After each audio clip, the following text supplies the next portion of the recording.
relies primarily on covert means for expanding its sphere of influence. It is a system which has conscripted vast human and material resources into the building of a tightly knit, highly efficient machine that combines military, diplomatic, intelligence, economic, scientific, and political operations. Its preparations are concealed, not published. Its mistakes are buried, not headlined. Its dissenters are silenced, not praised. Billions of people just living out their lives, oblivious. Choice is an illusion created between those with power and those without. I drink your milkshake. I drink it up. Thank you, John Larson. I receive your kind words on behalf of all of our courageous members of the House of Representatives who want the best for the American people.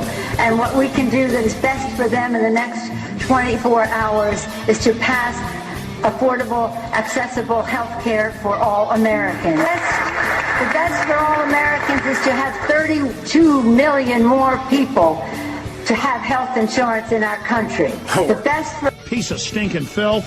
Shh, say it again, Shal. This is AJ of the InfoWars. Listen to the Shaliak.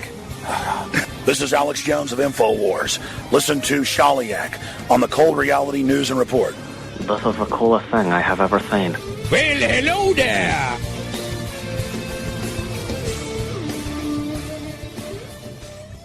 The war in Yemen is over 1,000 days old, and the humanitarian crisis in the country is only getting worse. According to the UN, almost 47,000 Yemenis have been displaced since December, while reports of children being killed or injured in Saudi-led airstrikes keep coming in. We spoke to some of those affected. I should warn you, you may find some of the following images disturbing.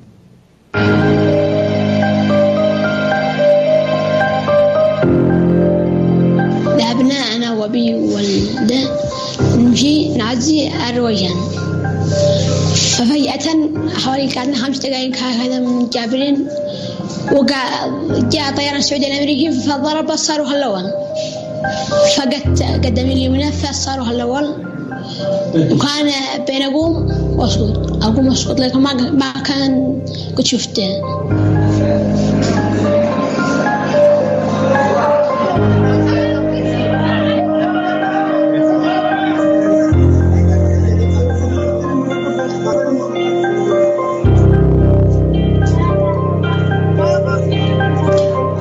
U.S. continually assisting Saudi Arabia in the murder of the Yemeni people. زي ما الحجر او مسمار شلفنا شلف بعدين شفنا المسمار احنا ندعي للشباب يا اسعفوا وانا جينا هنا طوالي بعدين.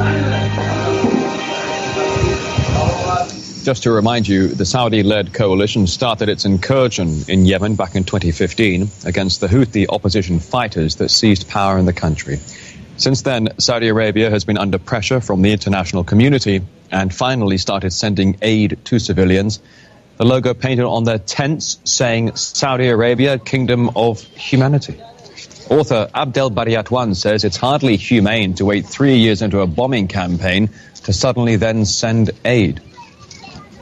The Saudi actually, after 3 years of bombardment by all means, from air, from sea, from grounds, they did not actually put an end to this war and declare victory. Now more than 10,000 people were killed, most of them civilian, and also the famine is imposed in Yemen. It is a very drastic situation. And in the top of that, they are saying that we are caring about the humanitarian side of this war. We are helping the Yemeni people. I believe the Saudi is hugely embarrassed. They started this war 3 years ago, and now the international community can see the drastic effect on the people and saying to the Saudi, enough is enough.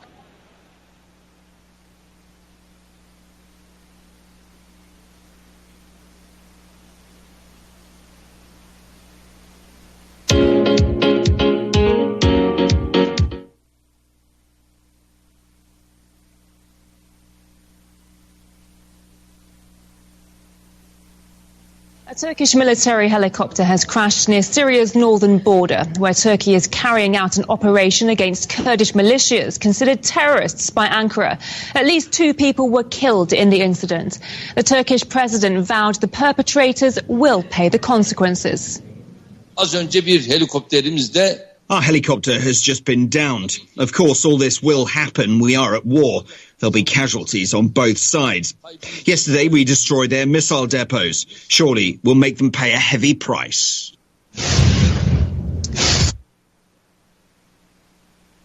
Do we mark time by what comes before and after?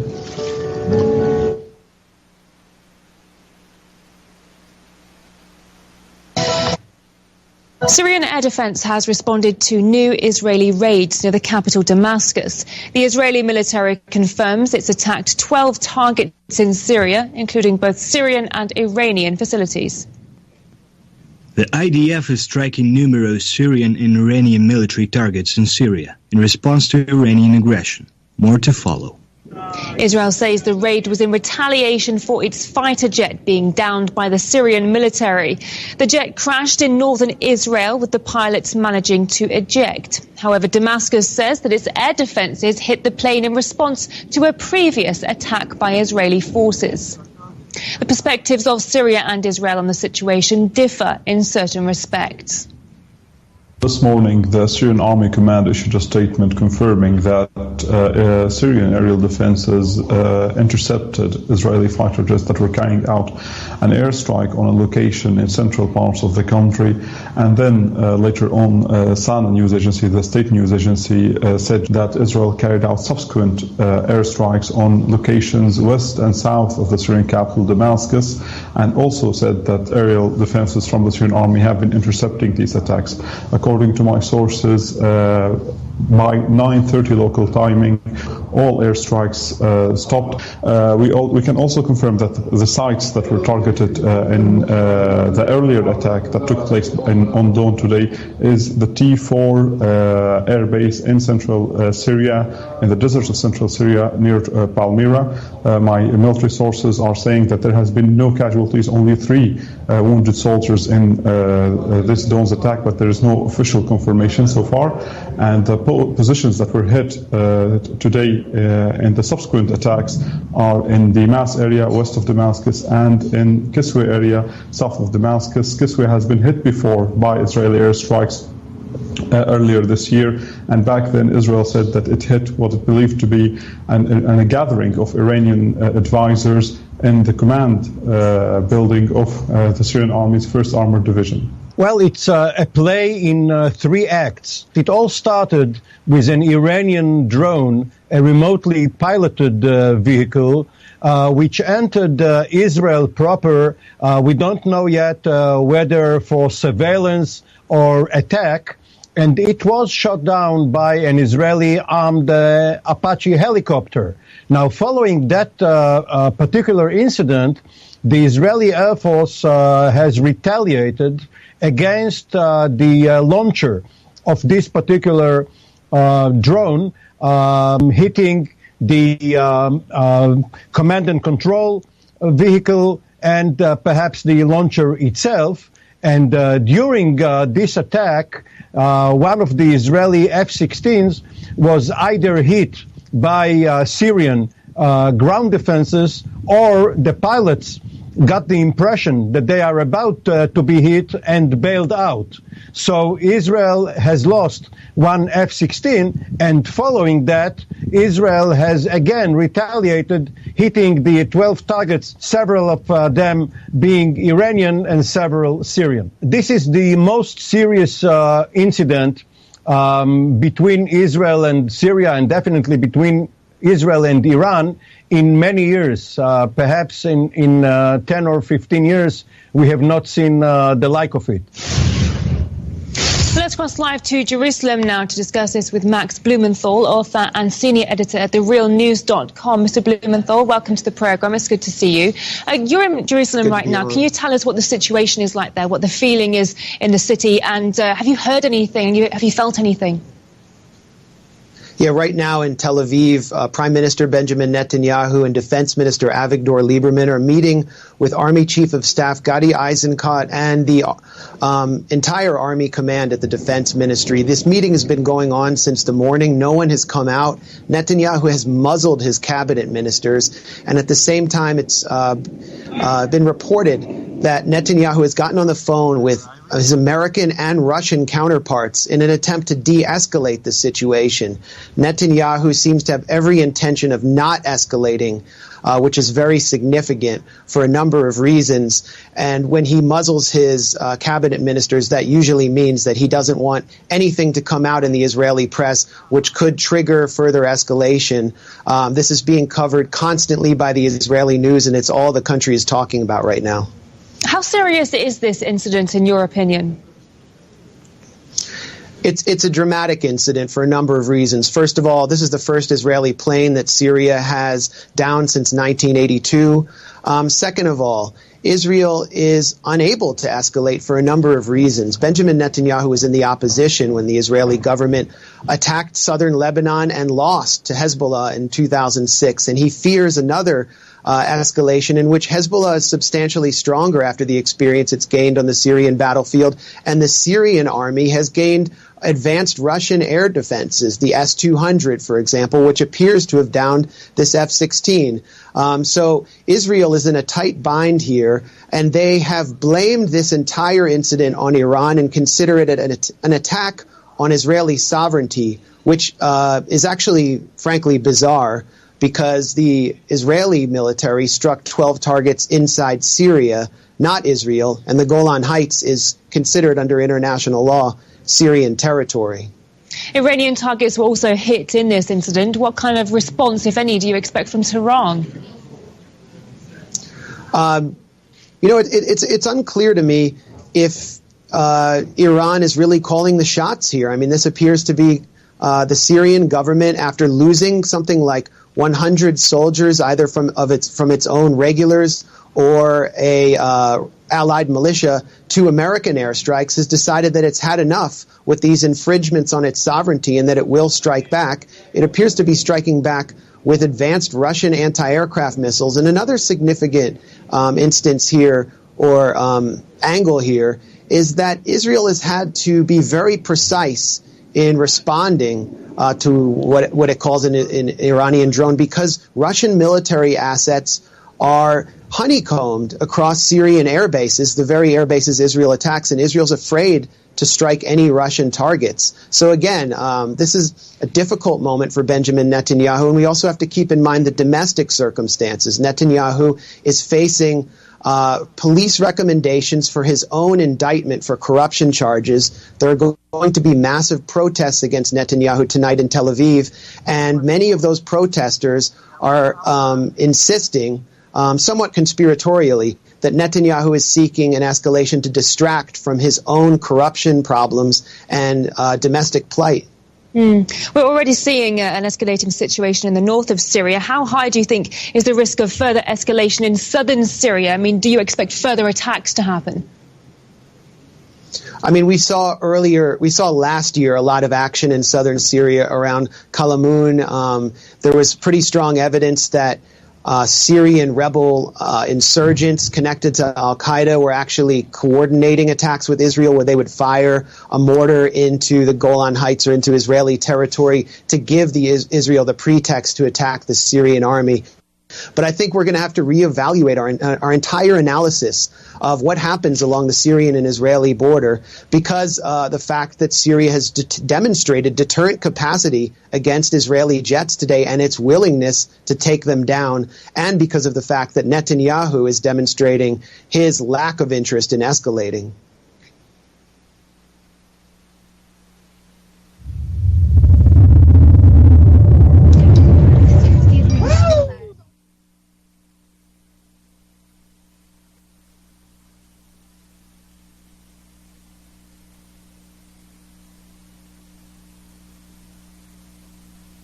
Few technical difficulties here, folks. Cole Reality Radio here on the UCY.TV Broadcasting Network. Let's see what we got here. do it.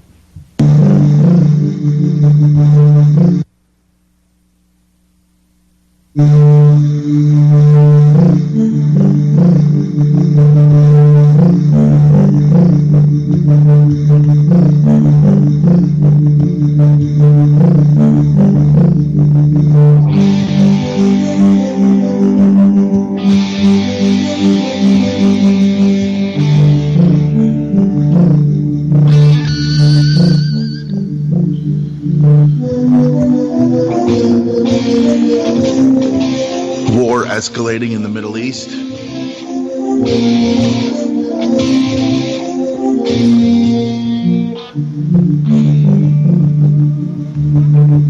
Of course, Iran being blamed, pulling the whole preconditioned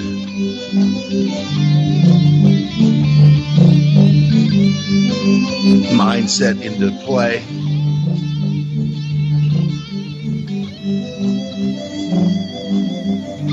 "71 killed after Russian passenger plane crashes near Moscow."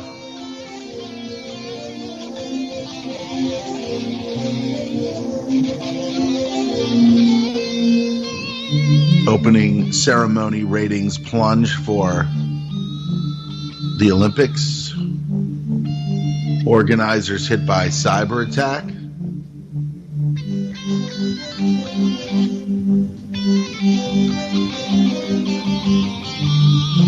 NBC sorry for ignorant, insensitive comment.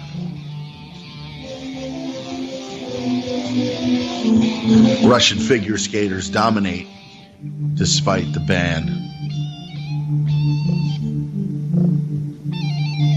Of course, Israel confirms down jet hit by Syrian fire.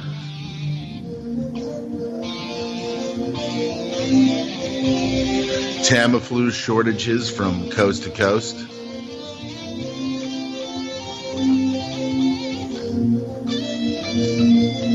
Experimental drug promises to kill virus in a day. Yeah, right.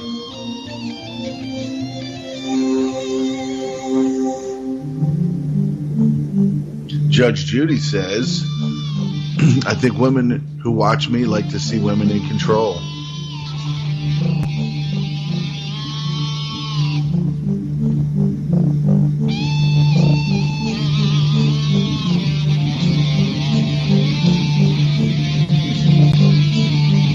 Pentagon's nuclear doctrine, retrograde and reckless. Meet the U.S. Army's latest killer robotic Humvee. While people are starving and dying, veterans are dying, let's just keep on feeding the war machine. Nothing wrong with that, right? Nothing wrong with that.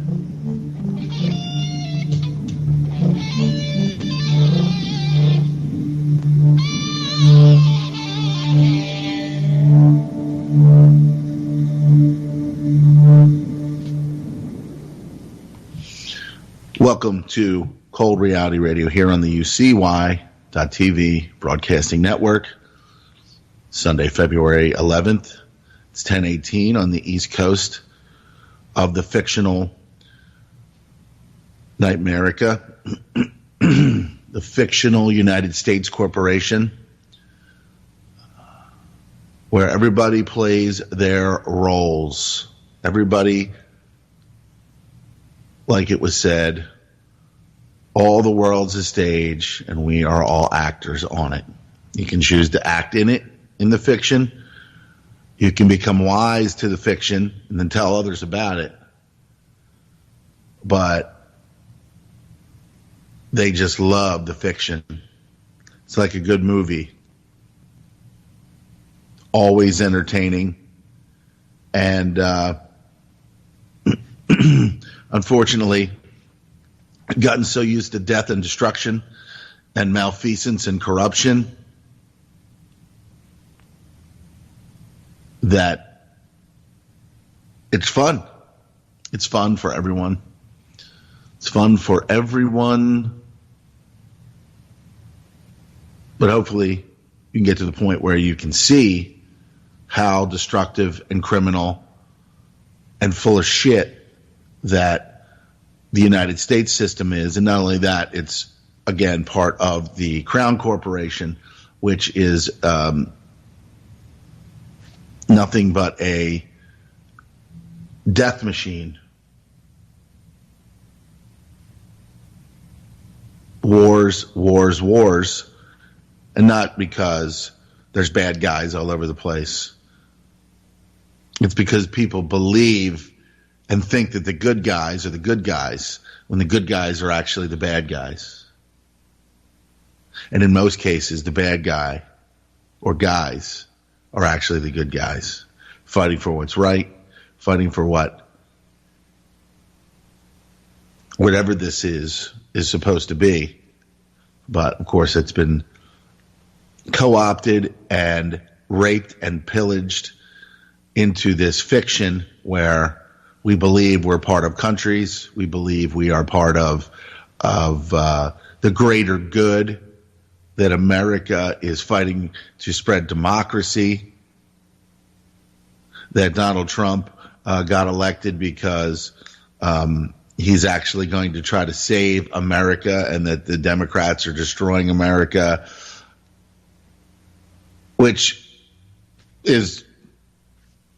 can be true to a certain extent.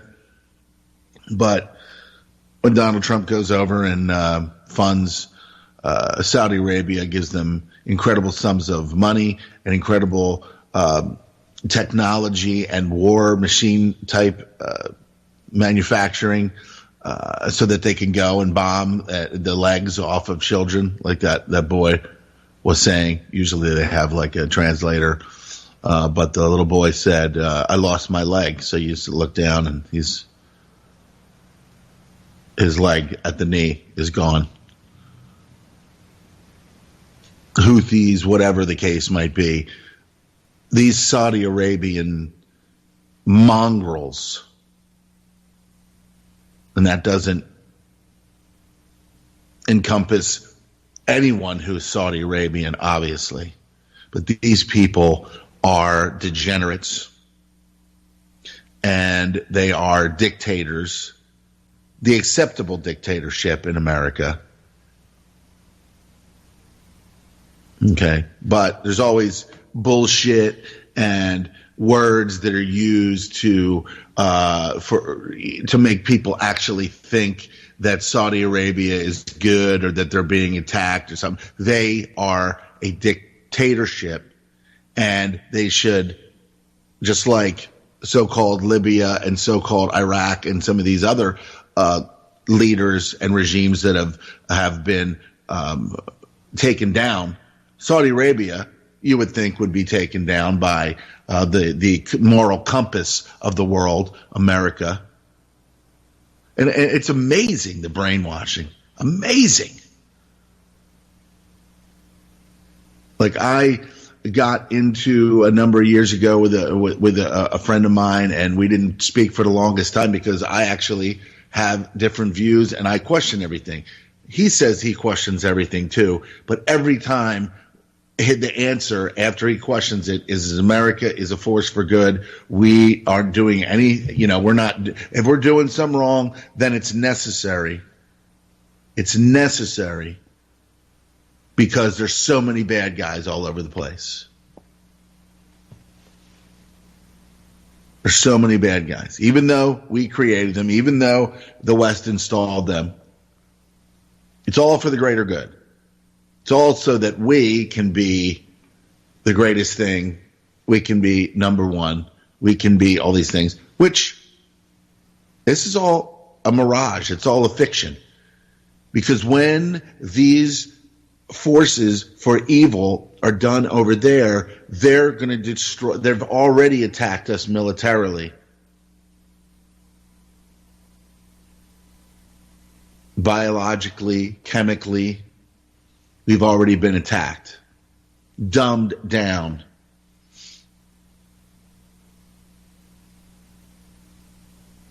To the point where people believe.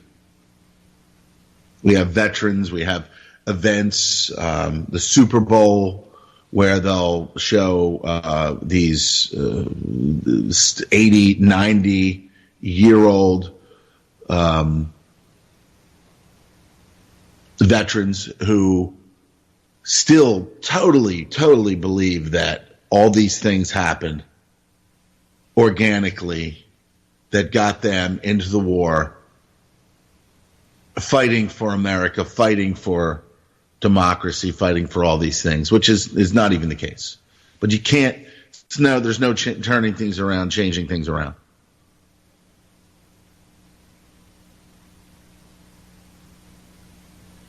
It's always this David and Goliath, or David versus Goliath thing that happens, whether it be in sports, whether it be in in all the different aspects of life in the world, financially, militarily, industrially, all these things. It's always David versus Goliath. In sports, it's Tom Brady and the New England Patriots, who fell to the Philadelphia Eagles in Super Bowl 52. And I am in this area, and did I watch? Yes, I did. Did I listen to all the hype and everything, that goes on up until it? I was like, no. I have a sick family member who is that situation is pulling heavily on my heart and on my mind. And throughout the years living in the suburban Philadelphia area, you watch the football team, and you root for a team to win. You root for, it's all the tribal, us against them, that type of stuff that is not an awful thing, but it really does pull people away mentally, spiritually. In certain ways, it pulls people away from the truth, being actually being able to see how detrimental that America is in the grand scheme of things, and not only detrimental to people outside, but also detrimental to the people inside. The divide and conquer, the black versus white, the Me Too now that has gone, that's taken, gone into a gear not even imaginable, but is all part of the grand scheme of let's create so much chaos, let's create so many stories, so many things that people can't actually see, that we're moving into a hot world war. These are just the little battles that are going on right now, especially like Blumenthal said on that RT report, that Syria still has the backing of Russia.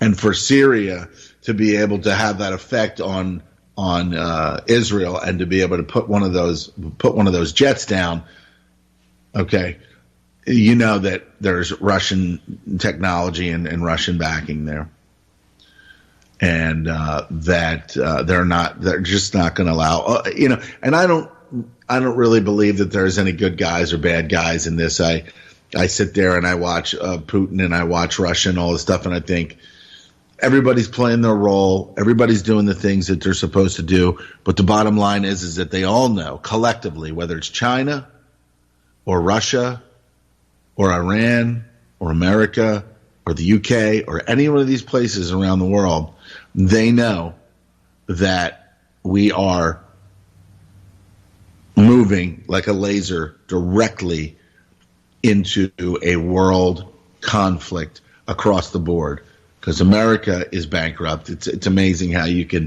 people would listen to that and be like, oh, look at all the fluctuations in the stock market this week.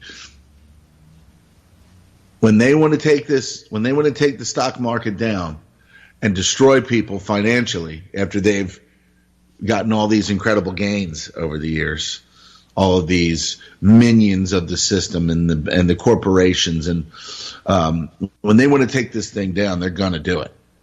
They're going to do it. The world's going to become an even uglier place, and there's a lot of different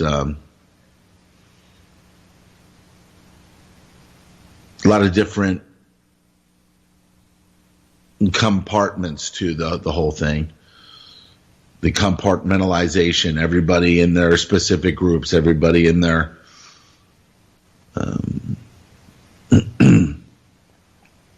so how it's going to play out is unknown at this point, but we can see what they're doing to Russia with the Russian athletes, and not letting them be what they are, breaking them up into other categories, but yet still performing and apparently doing quite well in this Hunger Games, if you will, without the death and all that other stuff. But that's probably, we're going to see something like that at some point, not as extreme as the movie,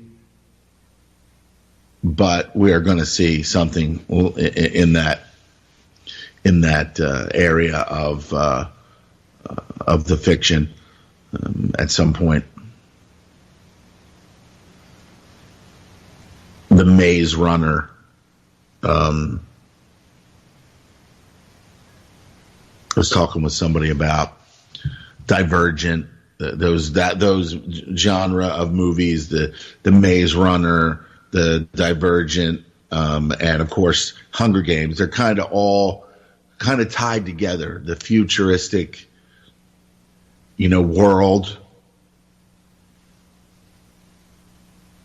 Obviously, Maze Runner was a little bit harder to figure out, but it's always mixed with some kind of cataclysm, war that brings people to that are rebuilding society, and of course they're rebuilding society in a despotic, we have to control people type of way. The Maze Runner, where they're controlling a lot of the young people. And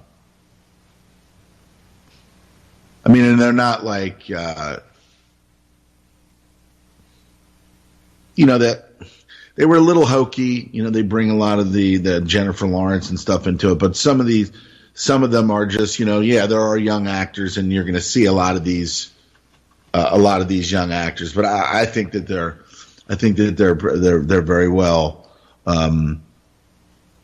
They're not just cheesy like a Star Wars with a lot of the things that you've seen in these newer Star Wars movies. It's like so Disneyfied, the Disney effect, the Disney touch, if you will. I think they're much better than that. Not saying that. I guess Star Wars is going to have there's a group of people out there that'll shame you if you say that, anything negative about any of the Star Wars, and they'll love them no matter what, no matter how hokey or no matter how much preconditioned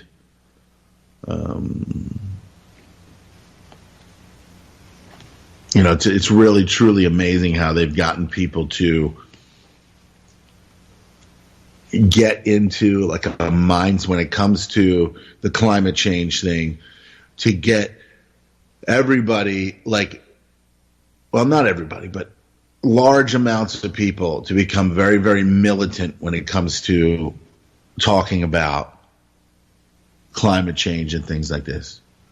They really don't believe that there could be a system that wants to deceive you so much that this is happening, that eventually, if they fill your head with so much fear that you will accept your own demise at their hands, or if many people start to perish from a flu pandemic of some sort, that people will just accept it's time. It's the earth is, we've done so much damage to the earth that this is the way things have got to be. But they can't accept that these are lies because too many scientists,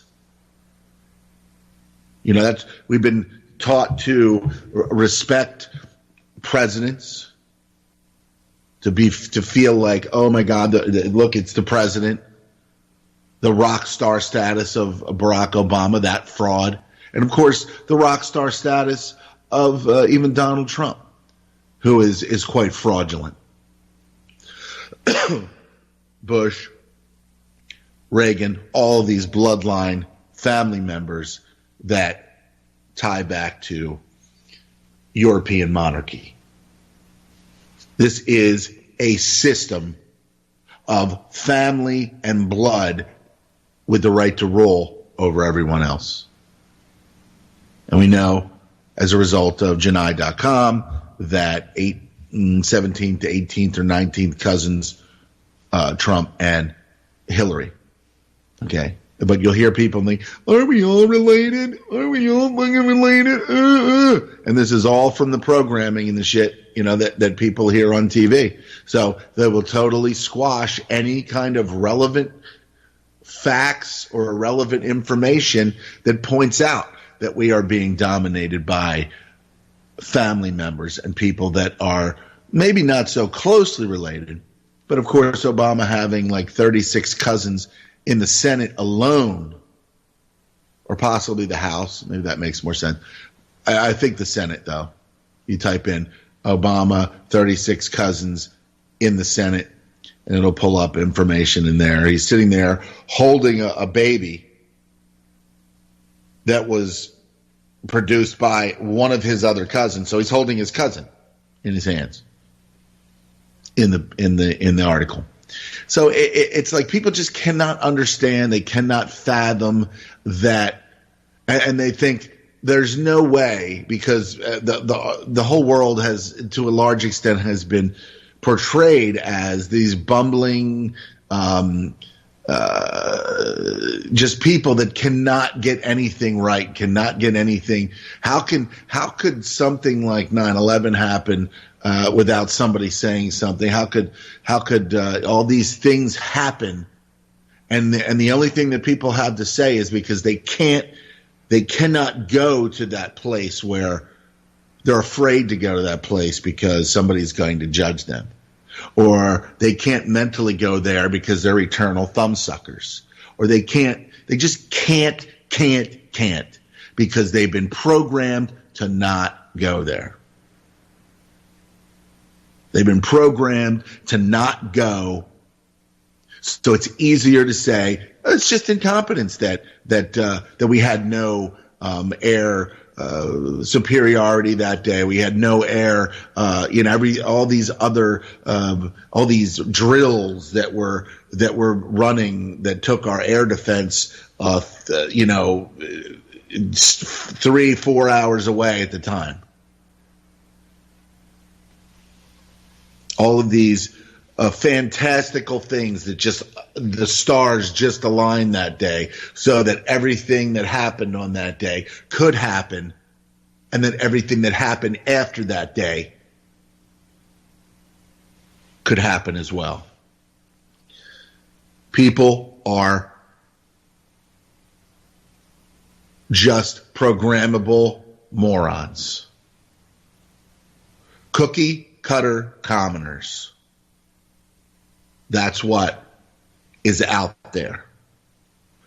Cookie cutter commoners who just love to agree with one another, especially when it's safe to do so. It's safe. Like one big fucking safe house for the ignorant. A big safe house for the thumbsuckers who cannot accept that we have been lied to on such a scale.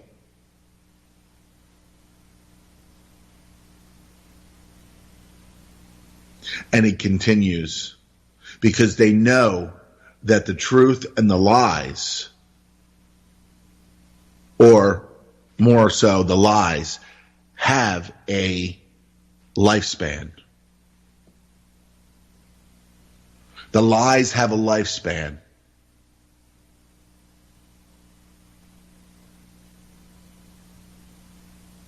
And those who realize that these people are killers, they're murderers. They would bomb a village of babies and not think one fucking thing of it. So, as we move forward, those that realize that this fictional,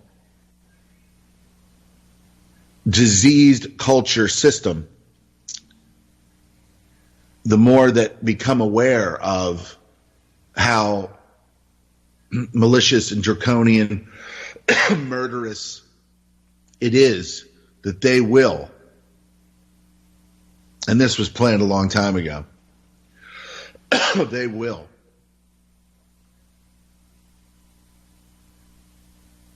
take out large portions of populations in whatever way they see fit.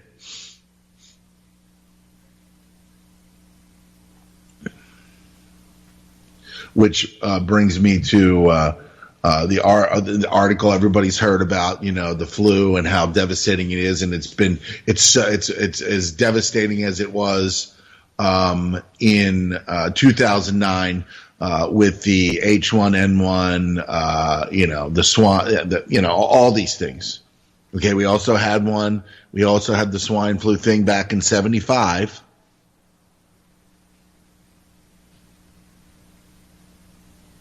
But of course, we never hear the stories. We never hear the truth. There is information out there about how toxic and detrimental the vaccine and the inoculations were back in 1975. We heard about 2009, the CDC right away, boom, pandemic level 4 or 5. What do you see on Time Magazine? We're not ready for the next pandemic. Just setting things up, preparing the mental playground for their chemical and biological weapons that have been dispersed, and the Tuskegee Airmen getting shot up with syphilis. That's horrific, but low end. I surmise that their plan for the future, because again, the lies have a lifespan, and even though people have been brainwashed and people are thumbsuckers and people are void of any ability to think critically about a government or the mind controllers or the thieving tax assessors, because it's always the taxes, the price of living in America. We've been lied to so much about the past that we think that everything is so great, and 100 years ago we wouldn't be able to do this. Of course, times change, things change. The same system that gave us the ability to create highways, and of course they're crumbling. There was only a 50 or 60 year span on how long these structures were going to be solid and without issue. But now we're seeing, I read an article just the other day about Philadelphia and how it's got all of these as these structures are assessed, they get, different colors of, is this from not such a dangerous thing to a dangerous issues with structures. Philadelphia, Pennsylvania, huge with these red flags. These red flags. So John Rappaport broke down the 2009 so-called pandemic marvelously, and he continues to do things with the flu, especially every year when the flu comes out, and how they lie to us and how they tell us that we have to go out and get these flu shots because it's going to protect you from the flu or make the flu less severe, where they even admit that, and I'm going to read some of this here, that it only covers 10%, and because over the last 70 years or so that vaccines have become so ineffective, which I don't want any of them. I don't give a fuck what they're for. Don't want any of them. They are only 10% effective. So massive flu outbreak. Here's the real story that the media will not touch, the lies, the hoax, and the scandal of it all. In case you haven't been following the uproar over the flu outbreak, you've missed the fact that health authorities admit this year's flu vaccine only 10% effective. But of course, they urge you to get that fucker anyway. Get that shot. Why is this year's so ineffective? Because it's made using chicken eggs, which is, again, Patrick and Clint have spoken out. This is a form of xenotransplantation where vaccines and being made, even if they were legitimate, they should not be used or mixed in with any kind of animal whatsoever. But it helps when you're trying to, or when they are trying to fuck people up massively. And, diseases and things that animals get that we're not supposed to get, and ones that we get that they're not supposed to get. Now there's this mixture of animal DNA. So we've all been tainted in that realm. And it's not good. But people love it because some fucking scientist or some fucking university said, and then this is how we killed polio, and this is how Sabin and Salk. I wish somebody had put bullets through both of their fucking heads, because they were, again, two doctors. Oh, flattering titles. Go fuck yourself, number one. And then when they introduced whatever poison and toxin that they wanted to put in there, which had the SV40 cancer virus that is sexually transmitted. Okay, these bags of shit, whether they knew it or not, are the cause of large portions of disease today, not only cancer as well, with the SV40 cancer virus. And so, because making it with the chicken eggs, researchers discovered that the flu virus, which is placed in the vaccine, mutates in the chicken eggs. Therefore, by the time a person takes the shot, he or she is not protected against this year's seasonal flu. He's being protected against a mutated virus that isn't causing the flu this year or whatever year. This is the conventional explanation. If you think it's the whole story, John's got condos on the moon for you to walk through. You see, vaccines have been made using chicken eggs, not just this year, but for the past 70 years. That would mean that the flu vaccine has been ineffective for decades. Healthline.com, the majority of flu vaccines are grown in chicken eggs, a method of vaccine development that has been used for 70 years. But wait, there's more, much more. And then, of course, there are 3 scandals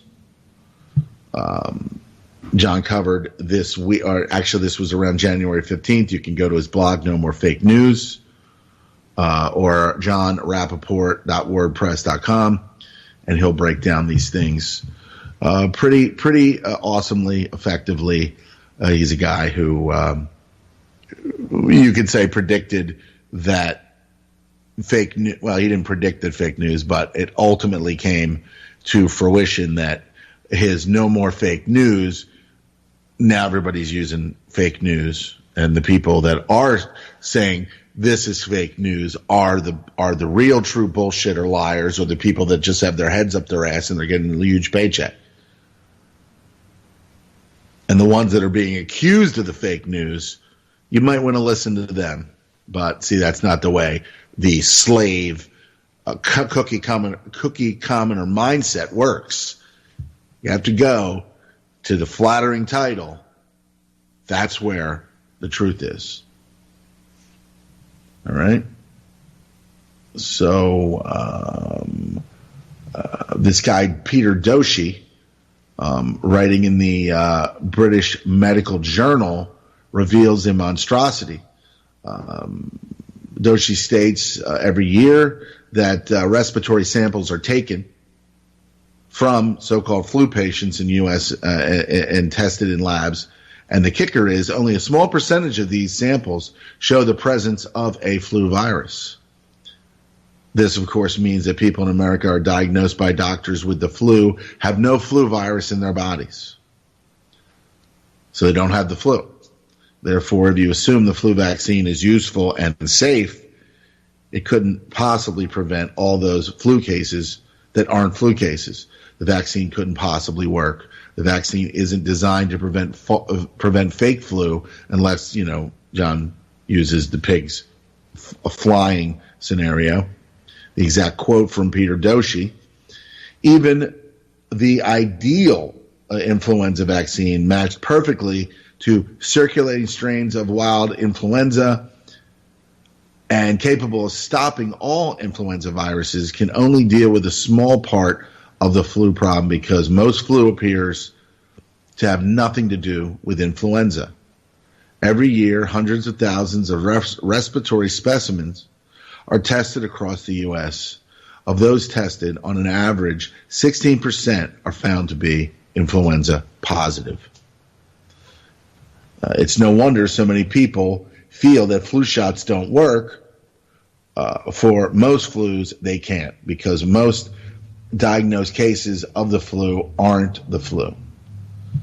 So even if you're a true believer in mainstream vaccine theory, which most cookie cutter, common, or jackasses are, you're on the short end of the stick here. They're conning your socks off. The basic flu symptoms, cough, fever, chills, sore throat, muscle aches, weakness, can be caused by a variety of factors that have nothing to do with the flu virus. Now, one thing that I found out from listening to Patrick, from understanding enough, and hopefully more in the future, because there's worse things coming down the line. And whatever, if these things aren't the flu, then what the fuck are they? Okay? So when you get these viruses and you have a fever and you are feeling achy and everything, it's because this virus is eating magnesium out of your body. So I'm watching the Super Bowl over at and I was sick from, I want to say, mid-January, and right now here, coming back to mid-February, I did a show where you heard that I was sick. That was like 3 weeks ago, and I'm still fucking coughing. I'm still trying to get something out of my lungs. So didn't have any high fever, didn't have any aches, mild aches, and but just it didn't take long for a sinus infection or something that felt like a sinus infection to happen. And then, of course, all that filth that gets created up there in the sinuses moves down into the lungs to a certain extent. But what I do is I do an inhaler of colloidal silver, the nasal spray pump. I do the mist in there too, and I've also got a form of a nebulizer that will take silver, and then it will make it even more accessible to the lungs in a smaller 1 to 10 micron type thing. Some people call it the silver lungs thing. You've heard that before, but it's really just a nebulizer that you put silver in, whatever silver, whether it's that you make or that you buy, and you can put that in there. And I did that the other night for the first time, and it feels dumb, and it had some effect. I think I might have to do it again. But overall, with the chills and the body aches and just that, you got to start consuming magnesium. The minute that you start to feel like you're running a fever or something, you got to get magnesium in your body. There's this product out there that's a powdered magnesium that you warm some water. Now you don't have to boil the water, but you can just heat it up to a certain temperature. I drank some this morning just because, it helps. Not only does it help with that, but it also helps kind of move things along in your gizzard. But so my brother texted me on Wednesday, and he was just like, "Are you okay?" And I'm like, "All right," but also our sister is not doing well at all. Very serious situation there, parasitic infection. According to what Patrick Jordan has so graciously and so helpfully shed quite a bit of light on for me personally. He said Patrick's just such a great being, one of God's greatest creations, if you will, along with Clint and our own Jules, doing so much to research and help learn themselves, but also to be able to convey that knowledge like Jules does every day on her program so marvelously, so incredibly, even after her challenges over the summer and the health issues that she personally and her family dealt with. So, just God bless these people that do this. And so he's like, so I call him up. I'm like, "What's up?" And I knew he was sick, and I obviously had been, low level sick for like 3 or 4 weeks. A lot of people are saying that, like weeks of just coughing. Here and there, not like super cough, but I mean, I've had a little bit here and there, and it's quite concerning because you'd think like maybe 2 weeks, maybe 2 weeks or something. Anyway. So I come home that night and I grab some of this powdered stuff. I call up my nephew and I say, "Hey, listen, I'm bringing this over. I heat up some water." I gave him some distilled water as well. I said, "Heat this up and give it to my other nephew and give it to your dad." And so I find out the next day that, and I mean, he was so that just the depletion of whatever these viruses do, one of which is to eat the magnesium out of the body. That's where the aches come from. So try to have some of this powder, this magnesium powder. It's got sometimes calcium. There's different combinations of it. There's a little calcium. There's more calcium, or very little. Anyway. So he said, I drank this, and within like an hour or so, my body relaxed to the point where I was able to get some sleep. Now this was, he realized that he was sick on Monday afternoon, and then I think maybe Wednesday night, his fever broke and things like that. So make sure you get magnesium in there, because when your body gets depleted of magnesium so much, it can affect your lungs. And I think largely it seems that depletion of magnesium has a lot to do with people developing pneumonia and things like that. So you have to have the vitamin D, but mostly I think magnesium is just key because it eats these things out of your body. And I think they're programmed to do that way. There goes, the conspiracy theory. They're programmed to do these things. And of course, you see all these commercials about these, old people. They're doing yoga, and then it's a get your pneumonia, pneumococcal blockle fucking vaccine, which is this is all bad news, people. This is all bad news. I go to a chiropractor, kinesiologist, and he. There was this old couple that was in there. I was like, man, they look pretty old, and they were in the other room, and I could hear him talking with them. And I said, who were those old folks in there? And he said, yeah, they come in here a lot for for chiropractic care.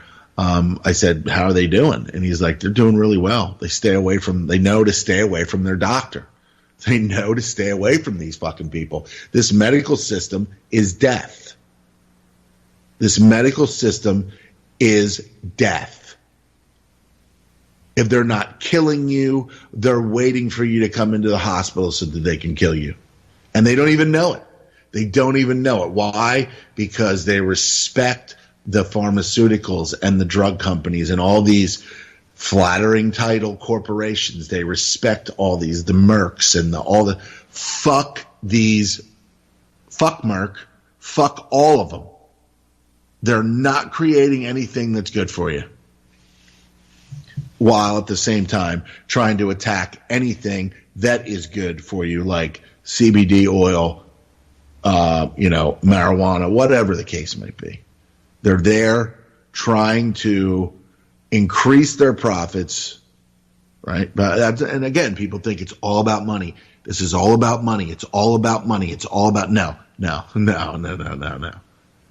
It's about them obviously living parasitically off of the rest of us, knowing full well, at least some percentage of them, knowing full well that this drug that they're going to put out, like the statins, fucking rob you of your cognitive function. And then if you're on it long enough, you will get some kind of neurological Parkinson's or some kind of Alzheimer's or something and waste away. Okay? This is the truth. If your doctor says you've got in some cases, and I've heard this any number of times from people, that if you have higher cholesterol or more LDL cholesterol, and Patrick has mentioned certain things about this that correlate with what I'm about to say, I believe that's why they tell you to you get the margarine and you don't do some of these other things, and that people stay away from the saturated fat and they stay away from the salt. They demonize salt. They demonize saturated good fats. There's fats that heal and then there's fats that kill. Margarine fucking kills. And that's why it was put on the market. They demonize everything that's good for you so you stay away from it. That's the type of system that we live in, and these people, with the hope of whatever creator is out there, that these people will suffer the pain that they've inflicted on other people with their fucking lies, with their fucking pseudo fucking science, their pseudo fucking climate. The sun's got nothing to do with the climate, like the fucking UN said. These people should be electrocuted at the dick.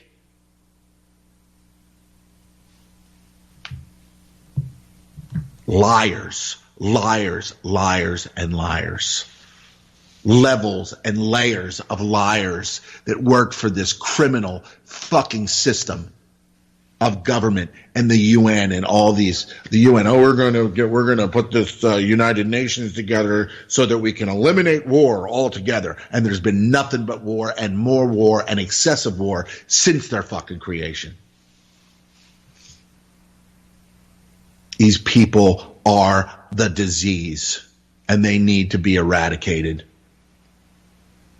Or just thrown in a cell and shat and pissed and vomited on, because they deserve nothing less than that. Nothing less. And then Trump's like, I want to, figure out, this vaccine thing. And, I'm going to figure out 9/11 and what Saudi Arabia had to do with it. And I'm going to figure out, and where's all this shit? Where's all this shit? All down the fucking memory hole. All down the memory hole with Trump.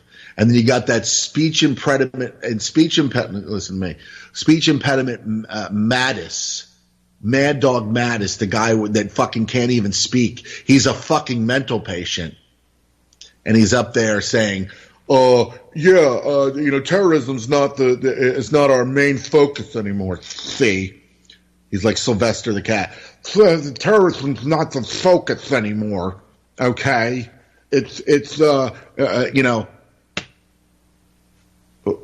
What was it? Trying to make sure that other countries don't develop. Iran's not allowed to use nuclear energy to lower their bills. I mean, I'm sure there's somebody over there that's trying to fucking steal from their people too. I mean, that's just the way it works.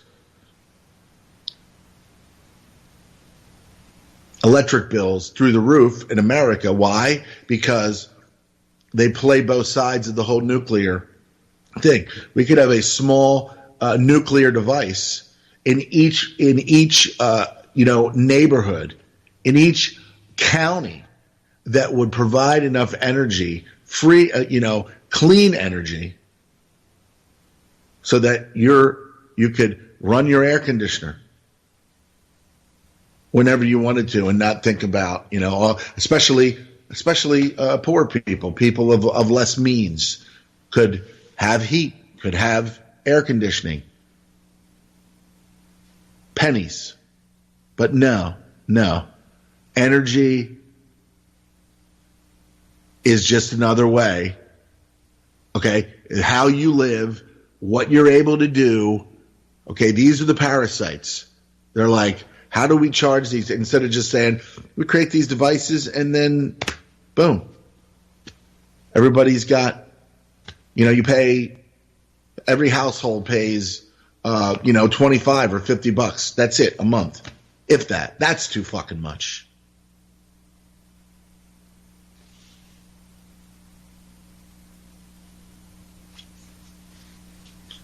But it's all about fleecing, stealing, and being parasitic in nature. And of course, Clint and Patrick did point that out, that 90% of nature is parasitic. So, and of course, they talk about the brain bug and the virus and all the other things that make people do things.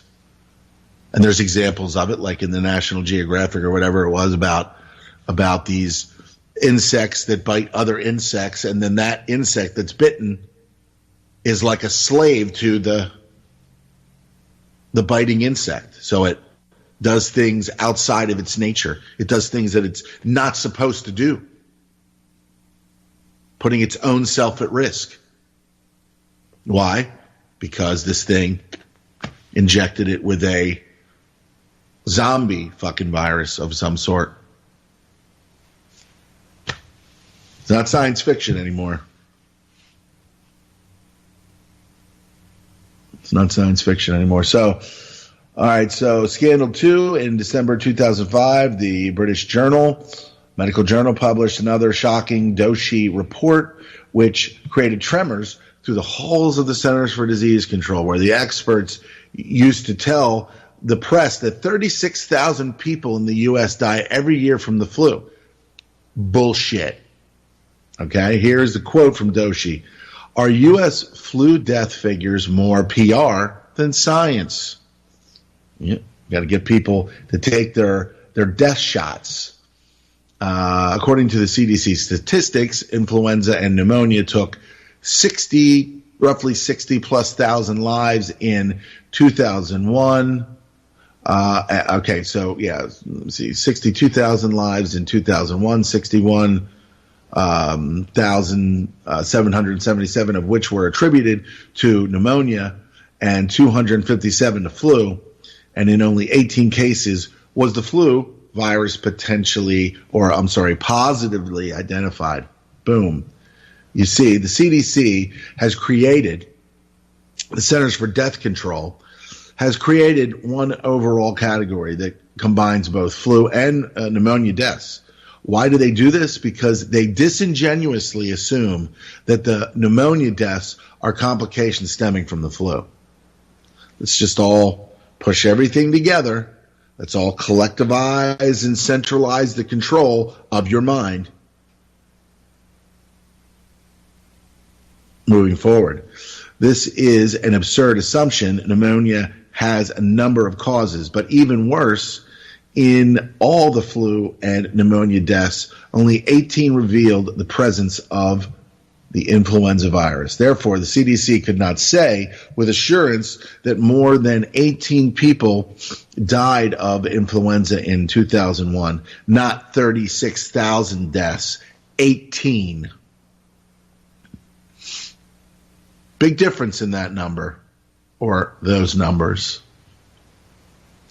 Doshi continued his assessment of published CDC flu death statistics. Between 1979 and 2001, the CDC data showed an average of 1,348 flu deaths per year, range 257 to 3,006.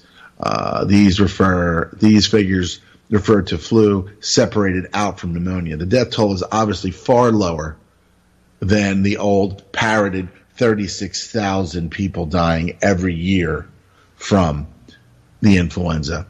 Okay, so then of course they get Christy Yamaguchi and all these other fucking maggots to get out there and say who is the face of influenza, and it turns out that it's everybody, and twice on fucking Sunday. However, when you add the sensible condition that lab tests have to actually find the flu in patients, the number of flu deaths plummet even further. In other words, it's all promotion and hype.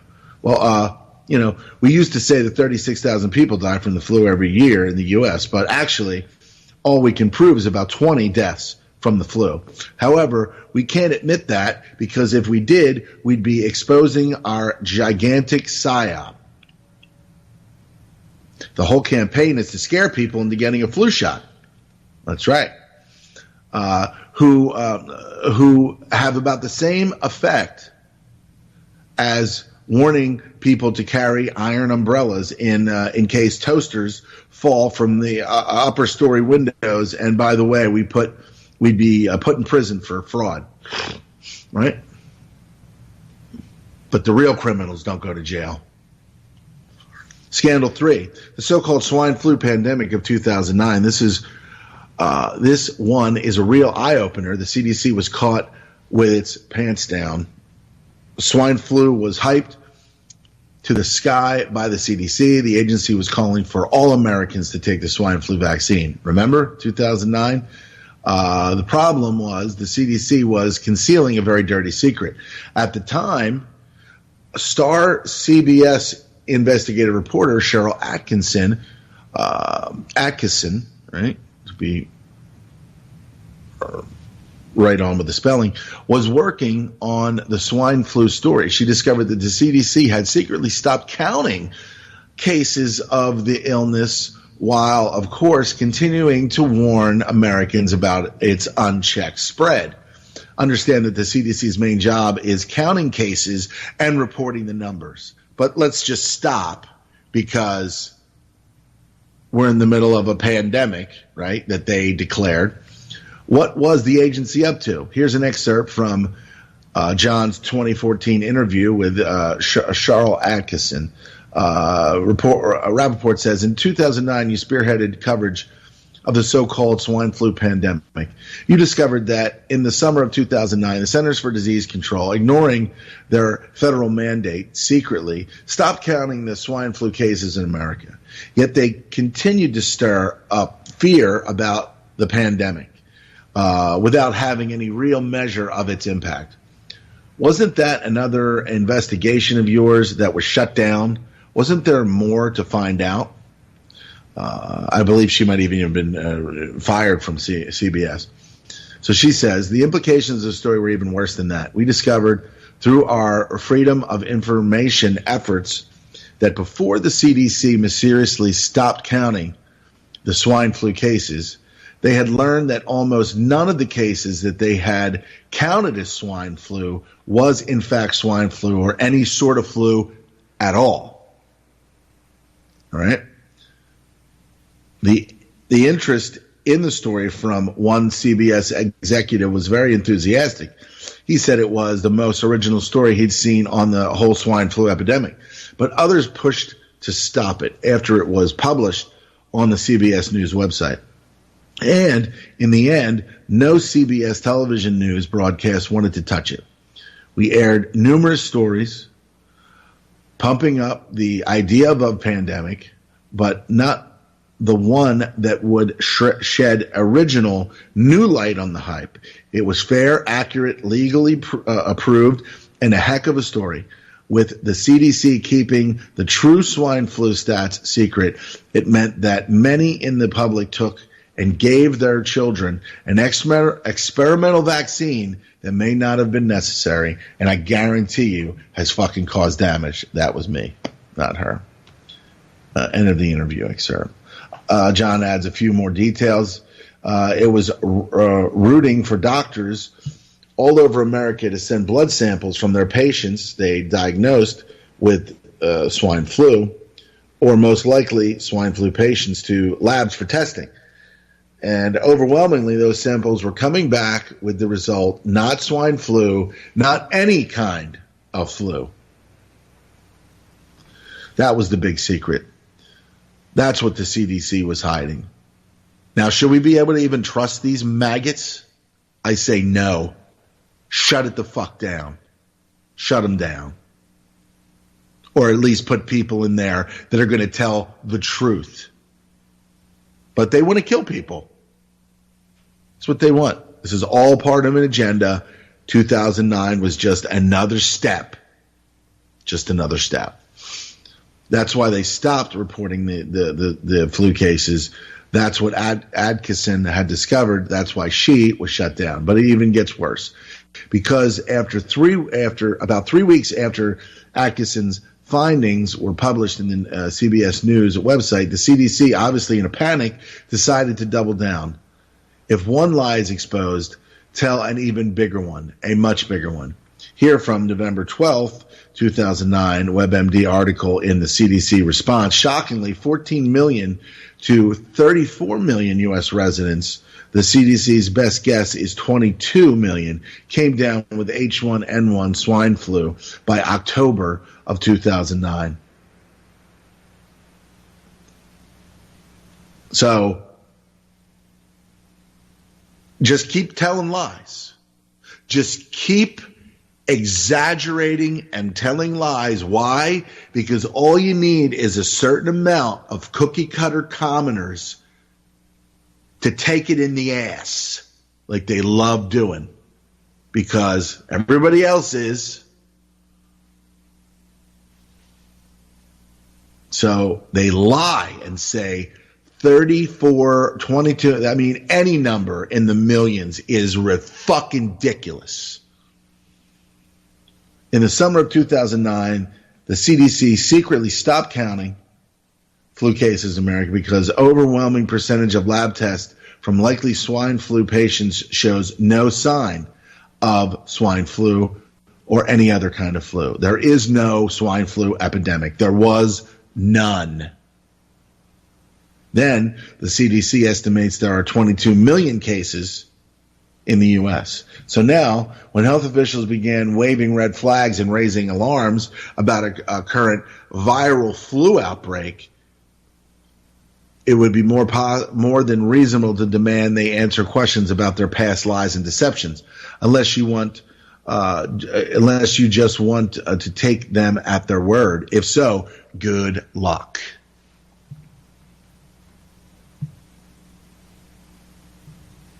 So,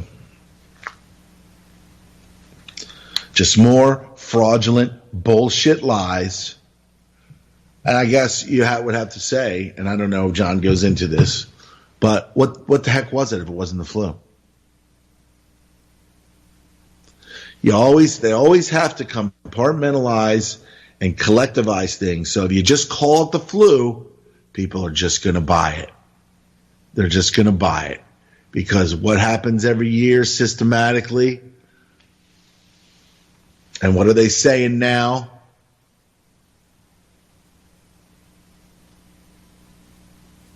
These people are dangerous, man.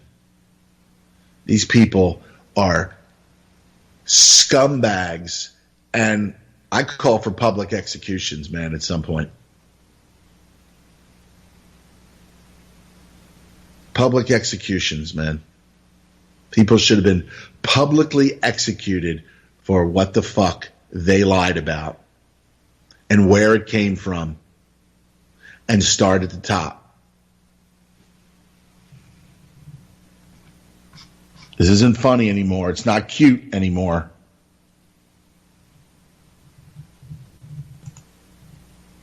It's one lie after the next that causes people to die in large numbers.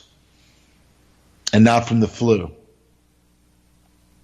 Lies about weapons of mass destruction that cause incredible death and suffering. But the system doesn't fucking care about you. They look at you as a fucking useless fucking eater, and they're going to feed you poison food. They're going to shoot you up with toxic vaccines. They're going to fucking send you to war to fight for corporate profit. They don't fucking care about you or your life or your husband or your wife or your kids or your children. They don't fucking care about you. And it's going to become glaringly fucking obvious every day we move down and kick the can down the road before people in government are prosecuted and sent to jail and or killed because of what they've done to other countries, other corporations, or whatever. But no, see, this is the way the system works. They're in control of every major fictionalized creation, whether it be the CDC, whether it be the FDA.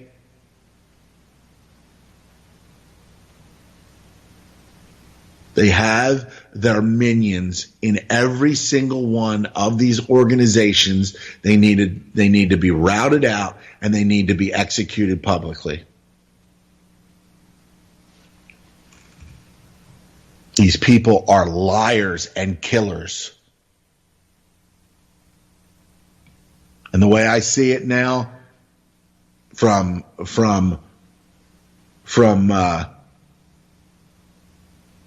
television, reality television show to President of the United States, he's backtracked on almost all the things that he was going to research. It's possible that his own son has autism. And of course, when you talk to any of these people, even people that are running, things,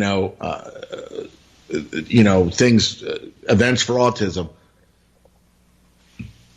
they have been trained to say, no, vaccines are not what causes autism. That's just ridiculous. And then everybody just sits back and says, yes, that's just ridiculous. No. Why would somebody hurt somebody? Why would somebody do that to somebody? Why?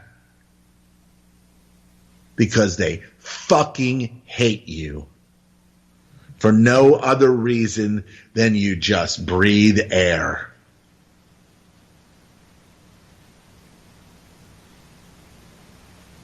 They care about themselves and their own maggot families more than yours.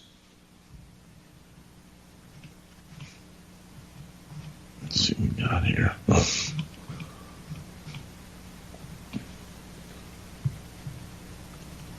Collective consciousness, the individual is gone. This is also by John Rappaport.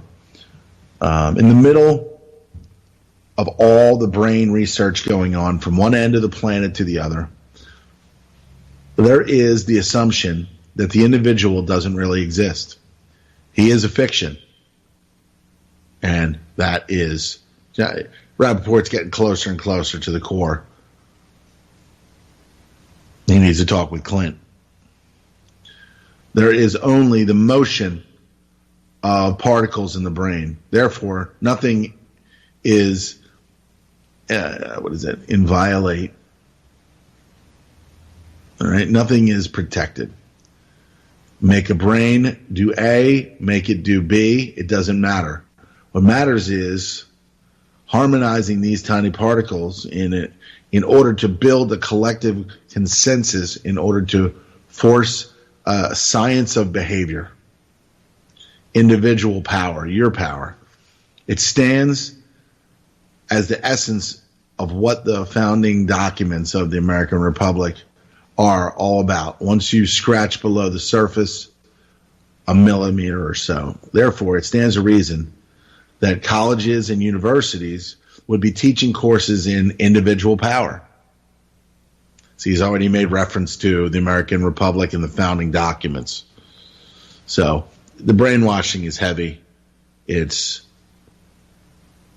very powerful. Even people like John Rappaport here who digs so much and finds so much information and shares so much information, he hasn't figured out that this is all going back to George Washington is just a absolute psyop by the elite power structure of that time. And moving forward, they just kept it going. They made the documents seem really awesome and really great, and then they started changing them. But again, they were not for you or me, because we are not the people. Right? We're not the people.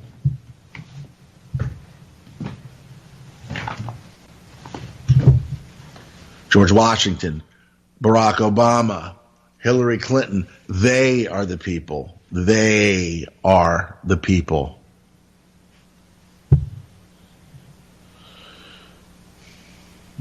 Right.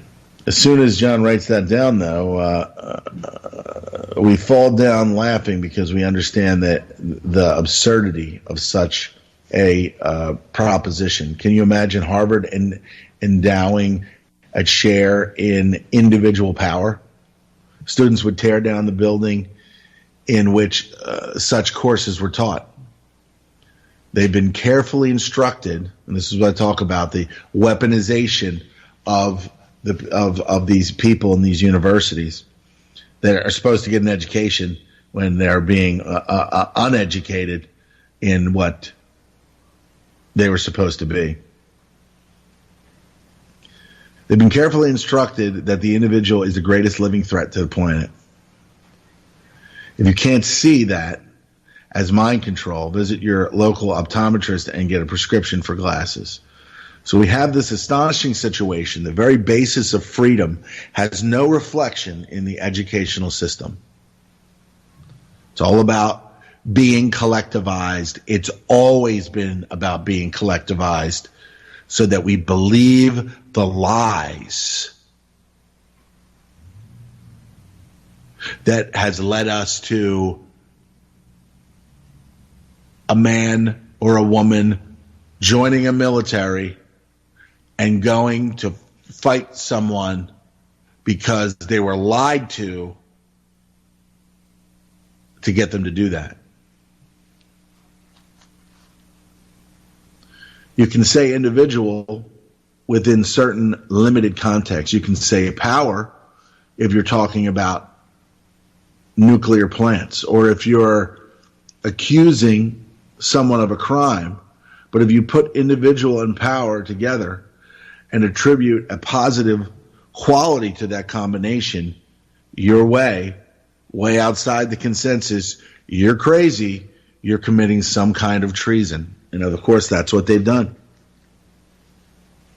Just like somebody says, I don't believe in climate change and that it's causing all these things. You are expressing your own individual power, your power of critical thinking, and that is not allowed. It is not permitted. You fucking fool. It's not permitted.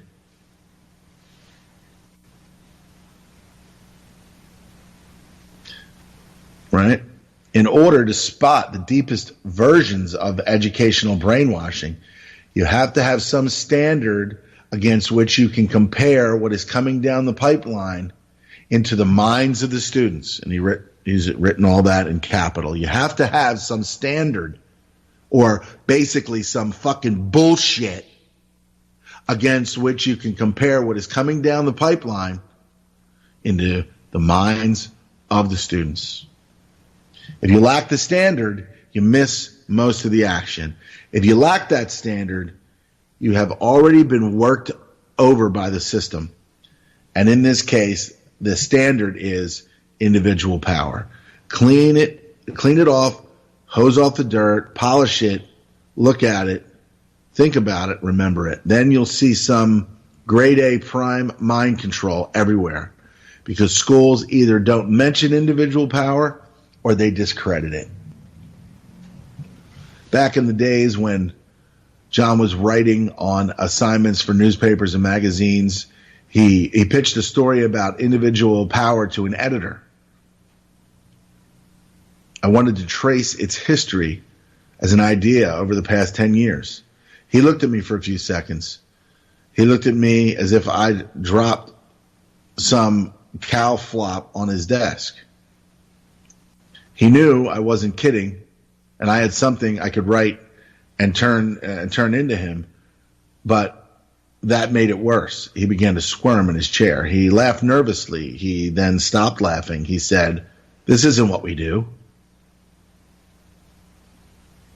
For him, I was suddenly radioactive.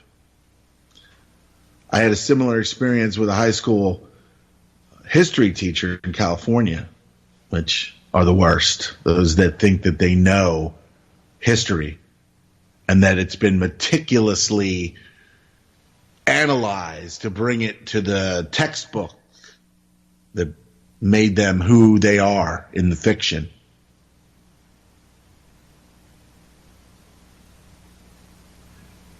I had a similar experience, again, in high school history, a teacher in California. We were having lunch in a cafe in Santa Monica, and John said, "You should teach a course on individual power, the positive aspects. No group stuff, just the individual." He frowned a deep intellectual frown, as if I'd opened my jacket and exposed a few sticks of dynamite strapped to my chest, as if he was thinking about which agency of the government to report me to. And there's that agency again, that word that Clint has defined or analyzed and brought to us many, many times. Now, for the schizoid part, the movies, the television, the video games, comics, graphic novels, they're all filled to the brim. They're all overflowing with individual heroes who have considerable power. These entertainment business bank billions of dollars because people want to immerse themselves in that universe where the individual is supreme. They want it badly. But when it comes to real life, power stops at the front door and no one answers the bell. Suddenly the hero, the person with power, is anathema.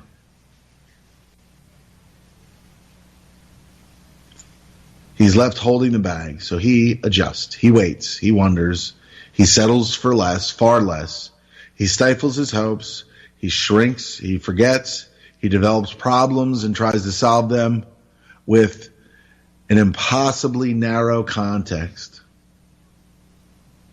He redefines success and victory down to meet limited expectations. He strives for the normal and the average. For his efforts, he receives tidbits like a dog looking up at his master. If that isn't mind control, nothing is. Once we enter a world where the individual no longer has credibility, and what happens when someone speaks out and uses individual power, first thing that they attack in their ad hominem attack is attack the person's credibility. Once we enter the world where an individual no longer has credibility, a world where greatest good for the greatest number is the overriding principle, and where that principle is defined by the elite few, the term mind control or government, or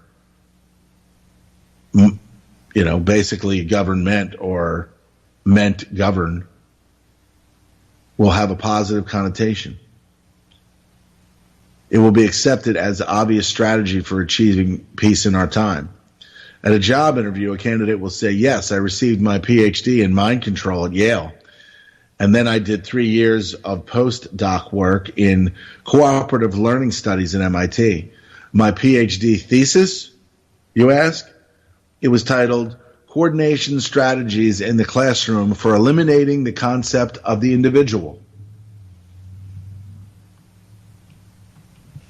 From Wikipedia, cooperative learning, students must work in groups to complete tasks collectively toward academic goals. Unlike individual learning, which can be competitive in nature, we don't want that. Students learning cooperatively can capitalize on one another's resources and skills. Furthermore, the teacher's role changes from giving information to facilitating students' learning. Everyone succeeds when the group succeeds. This is a towering assemblage of bullshit. Everyone succeeds when the group succeeds. This is a quote. You could use that quote on the back cover of Orwell's 84 or Huxley's Brave New World. Everyone does not succeed because individual never finds out what he can do on his own. That avenue is cut off. He only knows what he can achieve in combination with others.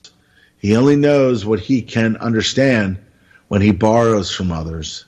He may never glimpse what he truly wants to do in life.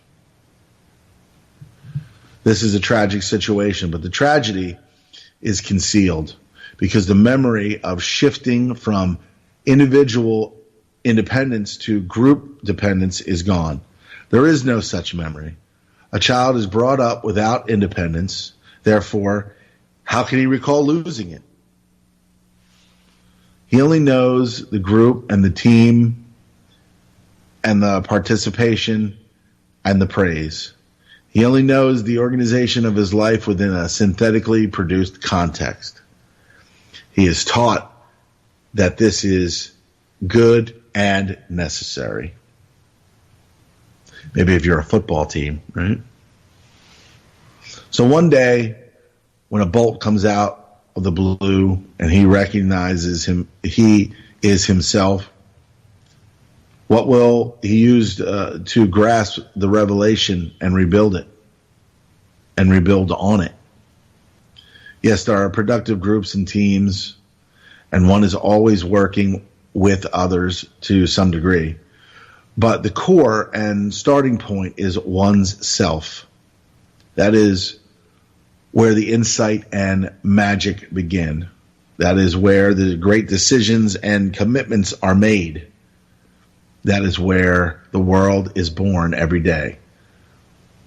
John, or I, see no end of writing about this magic because civilization has been turned upside down by treacherous people, again, who should be executed in public, who have been fabricating a counter tradition that will sink the ship. And that's the goal, is to sink the ship. And then, once your ship is sunk, then they, who have been constructing a bigger ship, will have considered the collective conquered, and you're no longer a problem. Your individual thoughts are no longer a problem. Your individual hopes and dreams are no longer a problem, especially if those dreams consist of finding those responsible and having them executed in public. And we see that. And I think that John really hits the nail on the head here with this blog update about collectivism.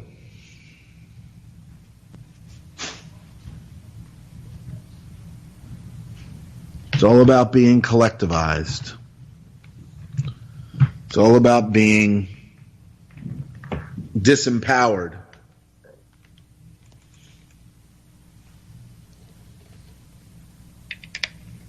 It's all about being disempowered by those who wish to collectively destroy all. And that's not obvious by now. I don't know. I don't know what is.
blasting all systems. I will MK Ultra ya, put the MK scope on ya. If the MK hits you, it's guaranteed to open ya.